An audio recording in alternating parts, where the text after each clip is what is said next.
Hello friends, आज मैं explain करने वाला हूँ अंडरवर्ल्ड एवोल्यूशन मूवी को। यह मूवी अंडरवर्ल्ड का पार्ट 2 है और इस मूवी में हमें दिखाया गया है कुछ वैम्पायर्स को जो अपनी कौम को बचाने के लिए भेड़िया जाति को हमेशा के लिए नष्ट करना चाहते हैं और इन्हीं दोनों की जातियों के बीच यह मूवी हमें दर्शाया गया है। अगर आपने अभी तक इसके पार्ट 1 को नहीं देखा है तो जाकर लिंक पर क्लिक करिए और जाकर पूरी वीडियो देखिए, आपको यह पार्ट आसानी से समझ में आ जाएगा। अगर आपको मूवी रिलेटेड किसी भी चैनल को मोनेटाइज कराने में दिक्कत आ रही है तो आप हमारे इंस्टाग्राम पे हमें फॉलो कर सकते हैं, वहां पर आपको सभी प्रकार की जानकारी प्राप्त हो जाएंगी। इस कहानी की शुरुआत में हमें दिखाते हैं सेलेन नाम की एक लड़की को जो अपने बॉयफ्रेंड माइकल के साथ अपनी कॉम से छिपकर कहीं पर जा रही होती है। वह एक पुराने प्रयोगशाला में जाती है जहां पर पहले भेड़ियों पर एक्सपेरिमेंट किए जाते थे और इन एक्सपेरिमेंट को करने वाले अब कोई भी जिंदा नहीं बचा है, इसलिए यह लैब काफ़ी सालों से खाली पड़ी होती है। यहाँ पर सेलेन आकर रुकती है और तुम मेरा यहीं पर वेट करो, कल शाम तक मैं लौट आऊंगी। इधर हम देखते हैं कि कैरन अपने पुराने जाति के यानी कि सबसे बड़े वैम्पायर को जान से मारना चाहता है, लेकिन जैसा कि पार्ट 1 में हमने देखा था कि मार्कस पहले ही जिंदा हो गया है और वह कैरन का इंतजार ही कर रहा होता है। जैसे कि कैरन उसके पास पहुंचता है वह उसे जान से मार देता है और उसकी सारी यादें अपने अंदर समा लेता है, यानी कि इसके अंदर जितनी भी जानकारी होती है वह सभी अब मार्कस को पता चल गई थी। इसलिए वह अब सेलेन को अपना सबसे बड़ा दुश्मन समझने लगा था, क्योंकि हमने पार्ट 1 में देखा था कि विक्टर को कैसे सेलेन ने मार दिया है और विक्टर की जितनी भी जानकारी होती है वह सभी अब मार्कस को पता चल गई थी। इसलिए मार्कस सबसे बड़ा दुश्मन सेलेन और माइकल को ही समझ रहा था। और फिर हमें दिखाया जाता है कॉर्विनस को। कॉर्विनस मार्कस के डैड हैं और वह कई सदी से जिंदा रह रहे हैं और इन्होंने ही वैम्पायर जाति का निर्माण किया है। जैसा कि पार्ट 1 में हमने देखा था कि ट्रेन में बहुत सारे पुराने वैम्पायर मारे गए थे। ये सभी की बॉडी को अपने यहाँ लैब में बुलवाते हैं और उनके अंदर से कुछ चाबी जैसा निकाल रहे होते हैं। यह बहुत ही काम की चाबी होती है क्योंकि इसमें कॉर्विनस के एक बेटे को आज़ाद कराने की ताकत होती है। कॉर्विनस का वह बेटा बहुत ही ज़्यादा खूंखार होता है क्योंकि वह एक भेड़िया होता है और उसने बहुत लोगों को मारा होता है, इसलिए उसे कई सदी से कैद कर रखा गया है। कॉर्विनस अब सभी चाबी को इकट्ठा कर उसे वापस से जिंदा करना चाहता है। तभी माइकल को बहुत जोर से भूख लगती है और वह उस लैब से बाहर आ जाता है। वह इंसानों के बीच खाना खाने लगता है क्योंकि उसे खून पीने की आदत नहीं होती है। वह जैसे ही थोड़ा खाना खाता है तो उसकी तबीयत बिगड़ने लगती है क्योंकि वह एक आदमखोर बन गया था। तभी वहाँ पर 2 पुलिस वाले बैठे होते हैं और वह माइकल को पहचान लेते हैं। वह उसे अरेस्ट करने वाले होते हैं कि माइकल अपने रूप में आने लगता है। वह वहाँ से फौरन भाग जाता है और जंगलों के बीच भागने लगता है। वो पुलिस वाले गन से उसका पीछा करते हैं और उसे कई गोली मार देते हैं, लेकिन माइकल फिर भी भागने लगता है। यह देखकर सेलेन भी वहाँ पर आ जाती है और सेलेन उन पुलिस वाले को मार देती है, लेकिन माइकल बहुत ज़्यादा कमज़ोर हो गया था और साथ ही वह बहुत ज़्यादा घायल होता है। इसलिए सेलेन अपना हाथ काट कर उसे खून पिलाती है ताकि वह बहुत ज़्यादा ताकतवर हो जाए। तभी वहाँ पर मार्कस आ जाता है और वह सेलेन के ऊपर अटैक कर देता है, लेकिन यह देखकर माइकल भी चक जाता है और वह माइकल से लड़ाई करने लगता है। मार्कस माइकल को मारने ही वाला होता है कि इतनी देर में हम देखते हैं कि वहाँ पर सेलेन एक ट्रक लेकर आती है और वह उसे ठोककर मार्कस को किनारे कर देती है। इसके बावजूद मार्कस नहीं रुकता, वह लगातार माइकल के ऊपर अटैक करने लगता है, लेकिन सेलेन किसी तरीके से माइकल की जान बचाकर वहाँ से भाग निकलती है। इतनी ही देर में सुबह हो जाती है और सेलेन मरने ही वाली होती है कि माइकल उसे ढक लेता है और उसे ले जाकर एक कारखाने के अंदर छिपा देता है। सभी खिड़कियों और दरवाजों को हर तरफ से बंद कर देता है ताकि सूरज की रोशनी कहीं से भी अंदर ना आ सके और वह सुरक्षित रहे। सुबह होने की वजह से अब सेलेन यहाँ से बाहर नहीं जा सकती थी, वह माइकल के साथ यहीं पर रुकने वाली थी। सेलेन रात होने का इंतजार कर रही होती है ताकि वह यहाँ से सही सलामत बाहर जा सके। इधर हम देखते हैं कि उस लैब के अंदर अब पुलिस वाले एंटर कर चुके थे जिसमें भेड़ियों की जाँच होती थी। तभी वहाँ पर कॉर्विनस के आदमी आते हैं और वह सभी पुलिस वाले को मारकर बेहोश कर देते हैं।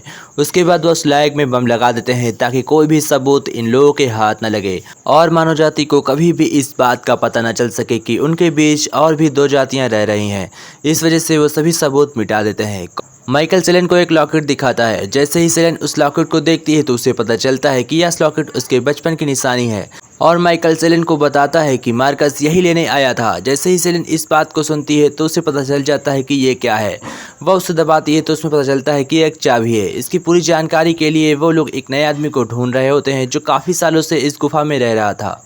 इसका नाम टाइनिस होता है और ये यहाँ पर 300 सालों से रह रहा था। इसीलिए सेलेन इसके पास आती है क्योंकि इससे पुराना वैम्पायर आज तक का कोई भी जिंदा नहीं था। लेकिन जैसे ही सेलेन उसके घर के अंदर जाने की कोशिश करती है तो वहाँ पर बहुत ही खतरनाक पहरा लगा होता है। बहुत सारे भेड़िए माइकल और सेलेन के ऊपर अटैक कर देते हैं। सेलेन और माइकल अपनी जान बचाकर आगे बढ़ते हैं। हम देखते हैं कि सेलेन लगातार भेड़ियों का खात्मा करते हुए आगे बढ़ रही होती है और वह टैनिस के पास पहुंच जाती है। फिर वह टैनिस से पूछती है कि तुमने ऐसा क्यों किया, तुम्हारी सुरक्षा भेड़िया क्यों कर रहे हैं। तब टैनिस उन्हें बताता है कि मैं उन्हें हथियार बेचता हूं और उसके पास काफ़ी आधुनिक हथियार होते हैं जो वैम्पायर जाति को आसानी से मिटा सकते हैं। इस बात से सेलेन को बहुत गुस्सा आती है क्योंकि वह वैम्पायर होकर वैम्पायर जाति का विनाश चाहता था। पर टैनिस उसे बताता है कि अगर मैं ऐसा नहीं करता तो मैं आज यहाँ पर जिंदा नहीं होता। यह सुनकर सेलेन उसकी बात मान जाती है और उससे कहती है कि तुम्हें मुझे कुछ जानकारी देनी होगी ताकि मैं तुम्हारी जान ना लूं। यह सुनकर टैनिस उससे पूछता है कि तुम्हें क्या जानना है। तभी सेलेन उसे उस चाबी दिखाती है और उससे पूछती है कि इस चाबी के बारे में तुम क्या जानते हो।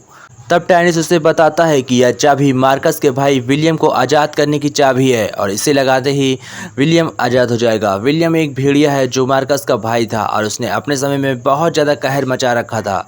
इसीलिए कुछ वैम्पायर्स ने मिलकर उसे कैद कर दिया है और वह आज भी उसी गुफा में कैद है, लेकिन उसे खोलने के लिए इस चाबी की ज़रूरत पड़ती। इसीलिए मार्कस इस चाबी को ढूंढ रहा है। यह सुनने के बाद सेलेन वहाँ से लौट जाती है और तभी वहाँ पर मार्कस आ जाता है और वह मार्कस टैनिस को मार देता है और उससे उस चाबी के बारे में पूरी जानकारी ले लेता है। साथ ही इस बात का उसे पता चल जाता है कि वह जगह कहाँ पर है जहाँ पर उसका भाई विलियम कैद है। वह विलियम को छुड़ाने के लिए कुछ भी करने वाला था, लेकिन सेलेन सीधा कॉर्निवस के पास जाती है। कॉर्निवस मार्कस के डैड होते हैं और सेलेन को ऐसा लग रहा था कि वह उसे गलत करने में रोकेंगे, पर सेलेन का अंदाजा गलत होता है। वह इनकार कर देते हैं। तभी वहाँ पर मार्कस आ जाता है और वह सभी के ऊपर अटैक कर देता है।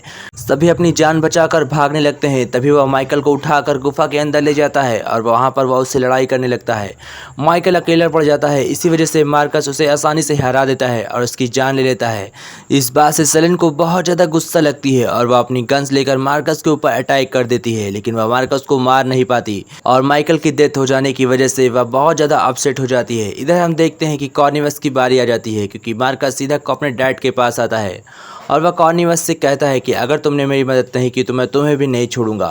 उसके डैड उससे कहते हैं कि मैं तुम्हारा डैड हूँ, मैं तुम्हें आसानी से हरा सकता हूँ। तभी मार्कस कॉर्निवस के ऊपर अटैक करता है और वह उनकी भी जान ले लेता है। वह उनकी सभी यादें चुरा लेता है ताकि उसे उस ठिकाने का पता चल जाए और फिर मार्कस उस ठिकाने की तरफ निकल पड़ता है। इधर हम देखते हैं कि कॉर्निवस अपने आदमियों को भेजकर सेलेन को बुलाने के लिए कहता है। सेलेन फौरन उसके पास जाती है और तब कॉर्निवस उसे बताता है कि मैं सिर्फ उसे रोक सकता था, लेकिन अब मैं मर रहा हूँ और मैं अपनी शक्तियाँ तुम्हें देना चाहता हूँ। इसलिए वह अपना खून सेलेन को दे देता है। सेलेन जैसे ही उसका खून पीती है तो कॉर्निवस की सारी शक्तियाँ सेलेन के अंदर समा जाती हैं। अब सेलेन मार्कस के जितना पावरफुल हो गई थी और वह आसानी से मार्कस को हरा सकती थी।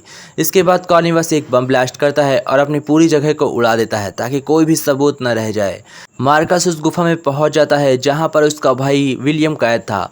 वह विलियम को छुड़ाने के लिए कुछ भी करने वाला था। उसके पास सभी चाबियां थी। वह किले के अंदर पहुंच जाता है। तब तक सेलेन भी वहां पर पहुंचने वाली होती है क्योंकि वह कॉर्निवस के आदमियों के साथ हेलीकॉप्टर से आ रही होती है मार्कस को रोकने के लिए।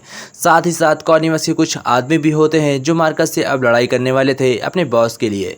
मार्कस उस जगह पहुंच जाता है जहां पर वह चाबी लगने वाली थी। वह जैसे ही चाबी को लगाता है तो वह बॉक्स खुल जाता है।